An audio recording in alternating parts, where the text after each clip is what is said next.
All right, we're back with the Mush. Corey Gibson, Adam Gorney, John Garcia. Another week. An interesting first week out of us with the records. I do have to give a couple quick shout outs on our YouTube page for some comments.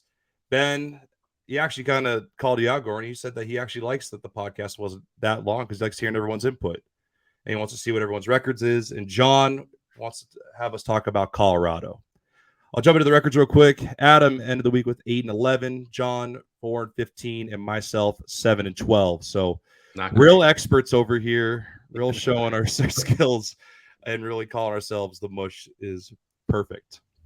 But we need a preseason or something. Come on. Yeah. Right. We're winning some games. All right, let's jump right into it. All right. Number 10, Notre Dame, -7.5, going to North Carolina State. Adam. Yeah, my heart says take Notre Dame here because NC State isn't a great offense. Might not be the season for this. I hate the hook, and I hate how the numbers are shaping up. So, Notre Dame looked very good, has looked very good early in the season, but I have to stick to my principles. So I kind of see 31-24, 31-28, something weird. I'm going to take NC State here. I don't love this pick, but I'm going to take the Wolfpack at home. The hook is interesting. That's you're just like, it makes you think twice about it. But I go the other way. Not enough from NC State in week one. I do think obviously they'll take another step offensively, but Notre Dame seems there. They seem like they're already sort of rounding into form. A lot of those freshmen are playing well. And obviously Sam Hartman is at the controls. And Notre Dame's defense looks like a normal Notre Dame defense. So give me the Irish.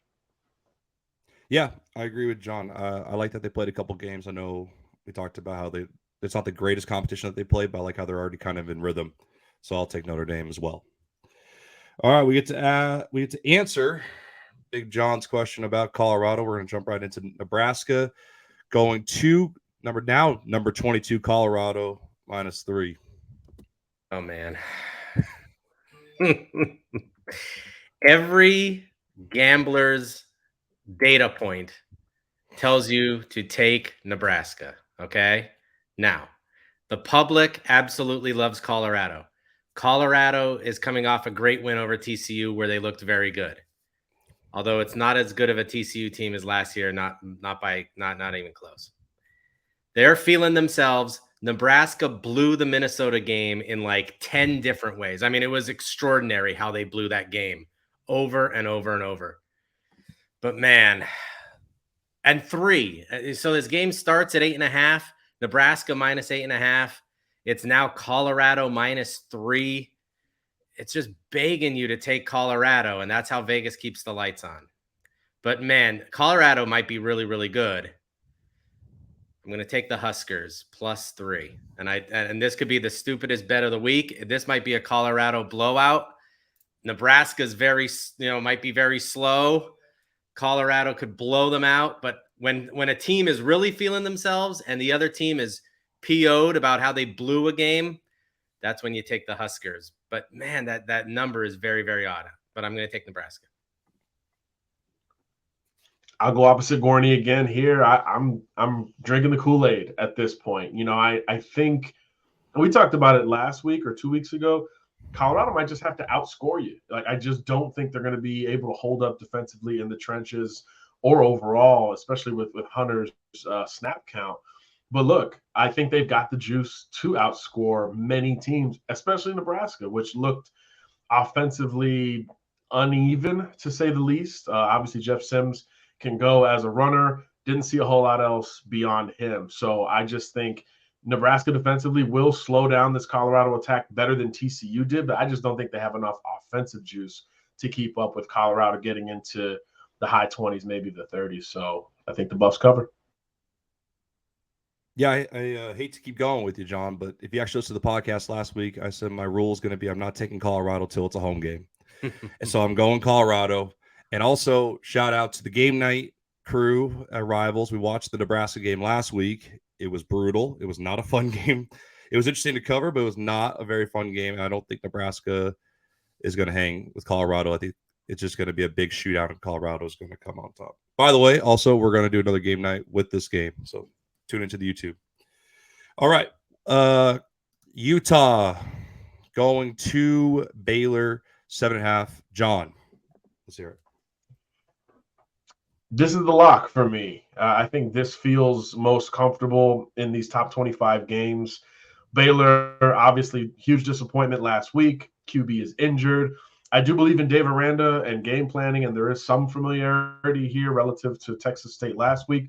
But Utah is banged up too, and they still look great defensively against Florida and a lot of unknowns that the Gators were at least attempting to present to Utah. So I trust Kyle Whittingham. That defense will travel. And offensively, they were kind of fun with that 2-quarterback system. They've got a lot of young guys who can go. So I think Utah offensively will look a little bit more stable at Baylor, and that defense will travel. So I think the Utes can win this one by double digits. Yeah, so I don't know if I'm going to go 0-10 in these picks, but I'm going to continue following my principles here, and I'm going to take Baylor. And here's the reason. They're 10-4 in their last 14 at home, 8 against the spread. And again, this is a situation where Utah feels very good about how they played against Florida. They shut down Florida's completely inept offense. I mean, Baylor's backup quarterback will be better than anything Florida puts on the field this year. Florida's offense is completely miserable. They have no idea what they're doing, and it's like they lost all skill players. Baylor looked terrible against Texas State. Texas State scored 42 on them. That's an embarrassment. Dave Aranda, and again, Utah's feeling good. Baylor's feeling like crap. This is a home game. Give me 7.5. Yeah, I think I'm actually going to take Utah here. I was actually kind of having the opposite ideas, Adam. I think just Utah's rolling. They proved me wrong last week going against Florida when we thought they didn't have the quarterback. And I think Utah's just going to roll right through them. All right. Our favorite lines right here. Ball State going to Georgia, minus 42.5. Oh, my. Yeah, this was almost my lock of the week, believe it or not. Taking Ball State. Oh, wow. There we go. And many reasons why. But the biggest reason why is because the public loves Georgia, but 89% of the money is on Ball State. So someone has laid a massive bet on Ball State, and that's my only reason. Now, Georgia was not happy with how their offense performed in week 1. They might not be happy with how their offense performs in week 2. Ball State, if they put 10 on the board, that means Georgia has to get to 55. They might not put 10 on the board, but Ball State is going to get wrecked in this game, but they're going to get wrecked 49-10. Couldn't agree more with you, AG. I think Georgia still figuring things out. They might try to push the ball vertically, maybe early in the game, just because. But yeah, I think that they don't have enough together right now to put up this type of number. So I think Ball State, that's 42.5, especially, right? I mean, 6 touchdowns and the hook. So that's a lot. Give me the Cardinals, question mark. Are they the Cardinals? I believe that's their name. Cardinals, yeah. Mm-hmm. All right. I'll go opposite. I'm going to go Georgia. I'm just going to play it safe. Good. I have Give me no that. idea. Let's go. I just want to play it safe, and I'll trust Kirby getting me those points.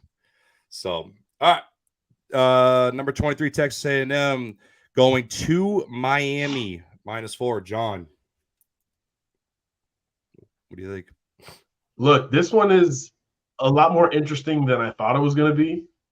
Before week 1, Texas A&M, all the hype, what will they look like offensively? It took them a minute, but Connor Weidman throws 5 TDs, and that receiver core all of a sudden looks really strong. Miami's strength is its secondary. So I think that matchup is going to play pretty evenly in this game. I know Miami gets flack for not having that Kyle Field type atmosphere, but I think this one will be pretty rowdy at the Hard Rock, especially with the NFL starting the next day. So fans in this town will kind of come together for the Canes. And I think they can give A&M a run for their money. That said, that A&M defense is really strong. That front 7 will shut down all of Miami's strengths offensively.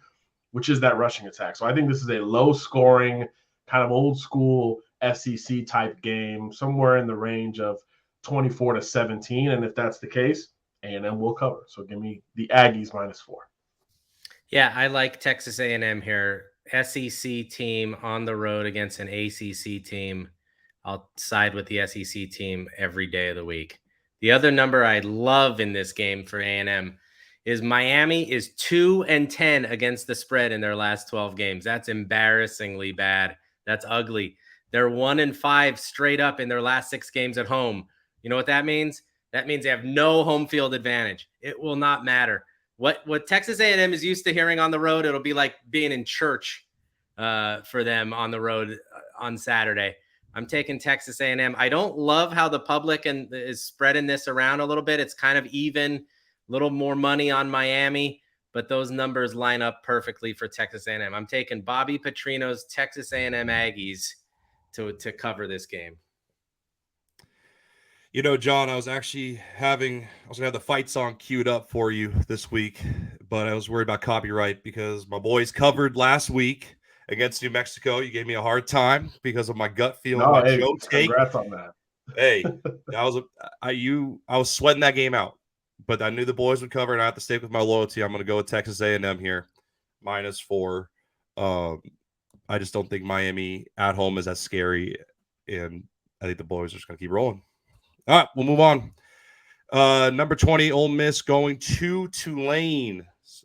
7. There's no way it's 7.4. I messed up that up. Let me look that up. Anyway, scoring. Go ahead.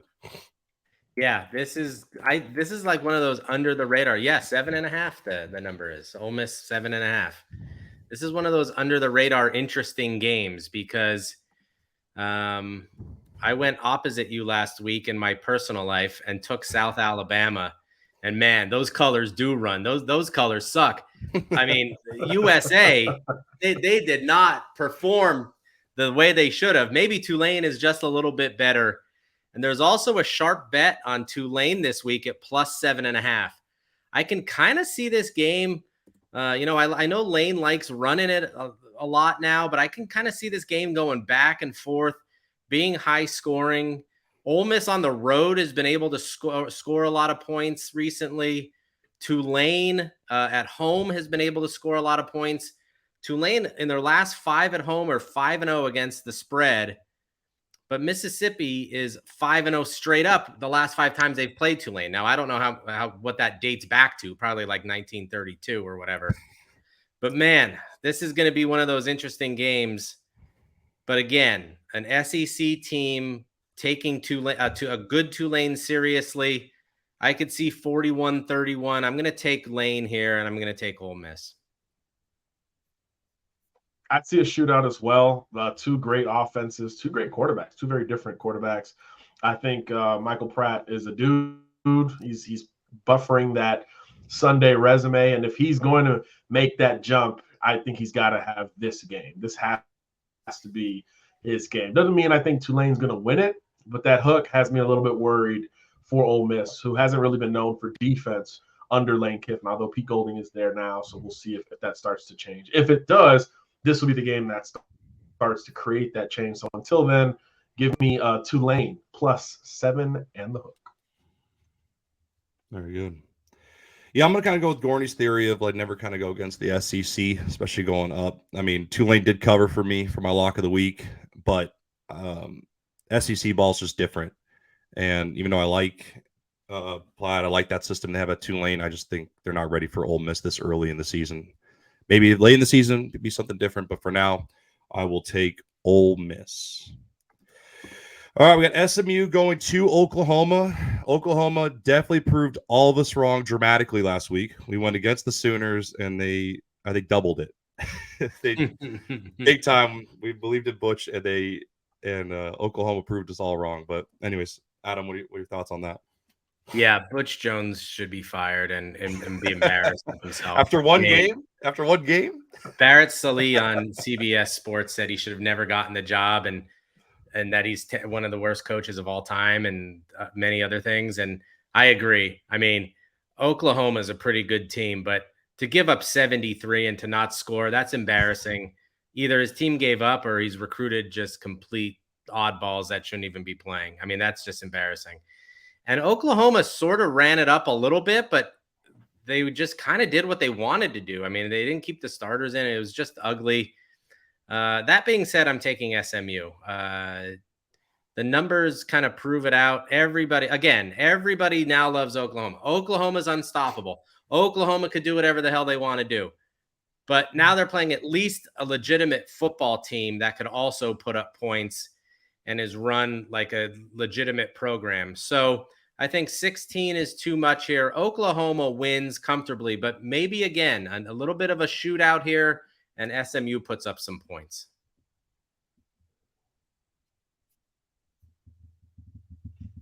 I'm right there with you, AG. SMU's efficient. Rhett Lashley's been coordinating and calling plays a long time. Both of these offenses might even look similar come Saturday. So we'll see how improved that Oklahoma defense is, or if it was just a product of facing Butch Jones. So, yeah, I see this as a 34-21 type of game. Preston Stone, former blue chip recruit there, piloting that ship there at SMU. And they've got some weapons, Jordan Hudson, some of these other guys. So I think they'll be able to put up some points and hang around at least until the second half. So I think Pony Stampede can cover. Yeah, I'm actually going to go Oklahoma here. I like them at home. That's a tough environment to play. They're coming off the big win. I know it's kind of everything opposite that you said, Adam and John, but I hated the line at first being 15.5, but I think Oklahoma's just going to keep trying to prove people wrong, and they're going to run up the score. So give me the Sooners. Okay, big game of the week. Texas going to Alabama, -7. Me first? Of course. All right. Everything tells me to take Alabama in this game. Every time for decades, a big-time, feeling good about themselves team comes in, whether it's A&M or especially Mississippi State, comes in #1 Alabama, gets completely squashed like a grape. Now it's Texas, okay? And Texas is back, and Texas is great, and Quinn Ewers lost 25 pounds, and Sark might be the next coach at Alabama, and every rumor that you hear out there. This is when Saban crushes people. But I actually am taking Texas, and here's why. The public loves Alabama, and there's huge bets on Texas, and that means Texas covers. They don't win, but they cover. It's one of those thrillers like last year when Texas A&M blew it at the goal line again. I'm putting my faith in Sark, and sometimes he kind of chokes in these big games. And Alabama's defense is going to come out, and they're pissed because they think everyone's saying their dynasty is over. Maybe I listened to too much Paul Feinbaum and the Alabama callers this week. But I don't know. I'm going to take Texas here. By my principles, by all the principles that I follow when I'm betting, Texas will cover the number here. Don't trust them. I don't. We've gotten into the next year of Quinn Ewers. The offense still doesn't look explosive, even though individually and talent-wise, bunch of Sunday dudes everywhere. Didn't look great against Rice, at least from an efficiency standpoint. And then Bama answered the big question we were curious about with them, right? Who's going to be QB1? How will it look? Well, the Texan, Jalen Milroe, looks unbelievable. I mean, he looks like, the most exciting dual threat in the country, maybe. So now after Caleb Williams. So after you get to that point, that Bama defense, as AG said, is money. And I think Texas won't be able to establish the run game. There's no Bijan Robinson out there to bail them out of stuff. So I think Bama can lay down the hammer and get some #1 overall votes after a double-digit win at home against Texas, especially because of the assistant thing, the Sark thing, all of the Saban tree, all of it bubbles up to a statement win for Alabama, and they will once again be the talk of the sport. Yeah, I disagree with absolutely none of that, and that's why I hate the numbers in this game. I wish they were pointing to Alabama because Alabama at night is tough, and the defense, and they've a lot to play for. But man, I'm going to stick with the horns here, so don't let me down. Adam, you're kind of like Billy Bean this episode, just like trusting the numbers, trusting your gut. I need a first baseman who used to be a catcher kind of vibes. Yeah. I talked to you guys about this in the pre-show. I'm gonna stick with my gut. This is my mush pick, my lock of the week. Roll Tide, baby. Give me Alabama. I'm with John. I think I watched that Texas Rice game. You know, they knew they're going to win the whole time, but they, to me, did not look very impressive. It was good to see Malik and all those guys get in, and JT was just looking like JT. But I think Alabama is just, the defense is going to hold them, and they're just going to run it up. I think Saban's pissed, and they're going to run it. And I don't know about double digit, but it's going to be, I mean, I don't know how high double digit I should say, but give me Alabama. Lock of the week, baby. Here we go. Southern Miss going to Florida State. Big line, -31. Another prove-it game for Florida State on our end. We all picked LSU last week, I believe. And Florida State just stopped. That was my lock, by the way. That was the mush pick, baby. That was the mush pick of the week. For a quarter and a half, felt pretty good about it. Yeah. Well, Brian Kelly went in on his own team, and I respect that because they came out in the second half and looked like complete garbage. They looked like they hadn't been preseason conditioning at all. That's what it looked like. It looked like they had kind of run out of gas early, and they kind of looked like they gave up too. I mean, even like in their coverages, they were playing like no doubles kind of vibes. It was like everything was just 15 yards. Yeah. So here's where I am on this game. Again, you guys are falling into the trap of look great week one, must be great, and that is a foolish way of looking at this. Florida State's feeling themselves. They feel awesome. They're the best team in the country. Jordan Travis is going to win the Heisman. Everything's great. Well, Southern Miss beat Alcorn State 40-14, so they feel pretty good about themselves too. Florida State crushes them, but Southern Miss covers. Agree. No, I'm not drinking the Seminole Kool-Aid that much. I think Frank Gore Jr. will make some plays against his dad's old rivals, and they'll hang around a little bit. And like you said, this isn't an SMU or USM team that is a horrible group of five team. They're on the higher end of that scale, and those are the teams that FSU kind of plays down to over the last few years under Mike Norvell. So I think all of that plus the hype and Kool-Aid is 31 is too much in this one. They'll win by 3 or 4 touchdowns, but not 5. Gorney, I think in Clint Eastwood's movie Trouble with the Curve, he says you can always trust your eyes, and that's why I'm taking FSU, man. It's at home, which I love. 31's a lot, and I'll just kind of go against you guys. I think they have that a little bit. I'm trying to prove something, and they're just going to keep running up the scores till people take them serious, even more than what their win was last week. So give me FSU. All right, faster episode this week. We're only going to do 10 games, so we're going to wrap it up here with Stanford going to USC. Another massive line for the Trojans, -29.5. Yeah, they finally covered last week because Nevada's even worse. Nevada's even worse than San Jose State. And Stanford's not great. Don't get confused that Stanford's a very good football team. They're completely different. They put up some points on Hawaii on the islands, which could be tricky sometimes. I really regret not betting that game in my personal life because I think Stanford can score here. With that being said, USC's defense is not back. They've played 2 complete weakling cupcakes.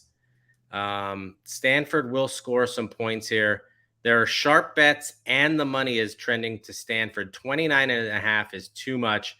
If I was betting this game, I would take the over. I think it's 69.5 because I think USC is going to get to 52.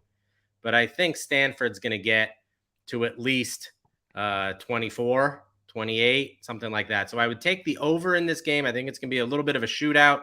Troy Taylor knows how to score points against anybody. I'd be surprised if they don't put at least 3 touchdowns on the board here. So I would take Stanford and the over.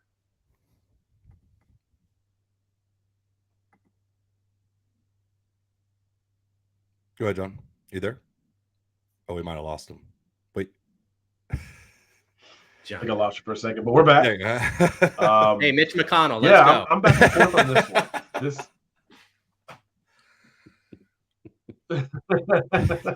I'm still loading. Look, I think you make a lot of good points, Gorney. I think that's a big number within the conference, especially. But that USC offense might be the best in the country.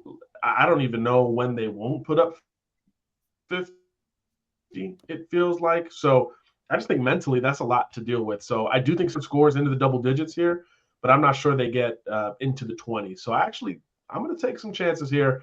Let's go USC to cover a 30-point victory, somewhere, 42-10 kind of game. Yeah, this game here was a toss-up for me.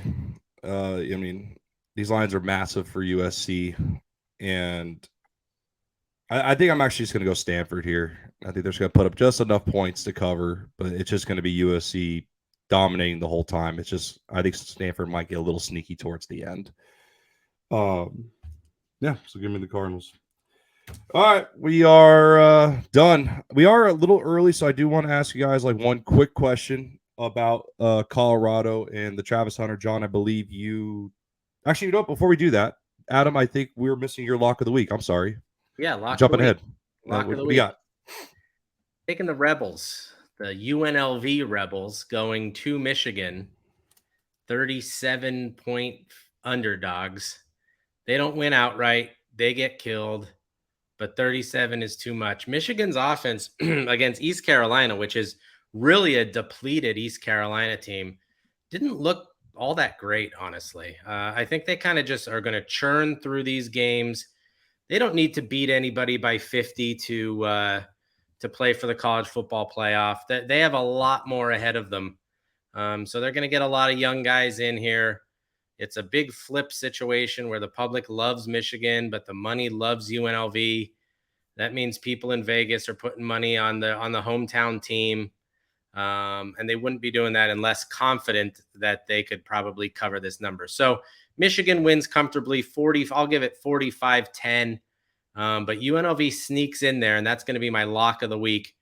Because Michigan's offense, they're just going to churn through these games without Harbaugh until they can start playing real Big Ten football. Perfect. All right. Going back to my question about Colorado, I kind of want to jump right back into it. I kind of want to talk about more like Travis Hunter. He's kind of looking almost like the Ohtani of college football, kind of can do everything. I just want to see your guys' thoughts on Colorado as a whole. I know John kind of talked about it a little bit more, but we can go more into detail. But what are you guys' thoughts on like Colorado, Travis, the longevity, maybe what NFL teams are looking at, if he's going to take so many hits, so many snaps? But just kind of what are you guys' thoughts on it? It was a pretty impressive week, especially on Travis Hunter being our number one overall player in his class. So. Yeah, so I'll jump in here. I'm happy to see that what we thought Travis Hunter was, he has turned into at Colorado. He was banged up a little bit at Jackson State. There had been some rumors that, people were telling him to kind of shelve it until they knew where Deion was going the next year and then really turn it up. And that's what he's been doing here. It is one game though. Okay. And there are a lot of smart coaches out there. Dan Lanning and Tosh Lupoy at Oregon in 2 weeks, and then Lincoln Riley and Alex Grinch and his staff at USC in 3 weeks. I'm taking absolutely nothing away from Colorado. The way that they looked in that game was really impressive. Shedeur was phenomenal. He set school records, 500 yards passing. Dylan Edwards, I regret not even moving higher. He's just a superb playmaker, but TCU was without their star quarterback from last year, their star wide receiver, their star running back. It's a Big 12 team, so their defense sucks. All of those things played big factors. So going down to Fort Worth and winning that game was really, really impressive.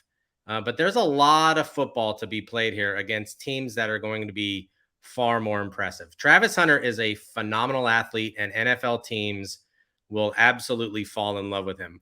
I think at the end of the day, they will put their best athletes on defense, and he'll end up at corner in the NFL. But he is a guy, and it's strange. He's very much like Deion. Like, he can kind of play. If Deion played for a coach in the 80s or whatever, that kind of recognized you put the athletes on the field and let them do their thing, he probably would have played offense too, because he was that good. He was just all over the place. So I think Travis Hunter is an incredibly special football player. I really did believe him after the game when he said he wasn't tired, because some guys can just kind of go like the Energizer Bunny, and he is like that. He's always been like that. Like, even when he's not playing, he has a lot of energy to him. So I think he's an incredibly special player. That's why we kept him at number 1 in the country. I'm happy we did. I don't know if he ends up being the number 1 NFL draft pick, because that almost always goes to a quarterback. But NFL teams are going to absolutely fall in love with him as a person and him athletically, and they're going to find spots for him on the field. Yeah, that last point is where I'm going with it. He's always been a competitor. I remember seeing him in 9th and 10th grade. Hey, who's this kid running around with the hair? And he's playing both sides of the ball. He's not coming off the field. He's playing JV. He's going up to varsity. He's playing for other 7-on-7 teams that he probably shouldn't play with. He just wanted work every single weekend, it seemed like. And that's rare, even in this age of the 5-star recruit and any diva tags we want to throw on guys. He was the opposite and the antithesis of that. So not surprised to see him with that opportunity and success on both sides of the football. But like everyone else, how sustainable is it? Obviously, he's not banged up. He hasn't been hit much. That was game 1. A lot of anticipation, the adrenaline, all of those things. And it was new. So taking what AG said, these coaches will scheme against that, maybe run at Travis Hunter, double him on when he's on offense, something like that.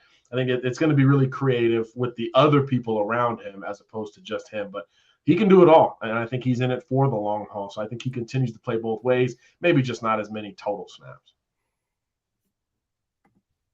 Perfect. Appreciate you guys' input. All right, we'll wrap it up here. This was the Mush. I'm Corey Gibson. It's Adam Gorney, John Garcia. Please follow us on all platforms. Like, subscribe, and turn on notifications so you don't miss any more episodes. See you guys next week.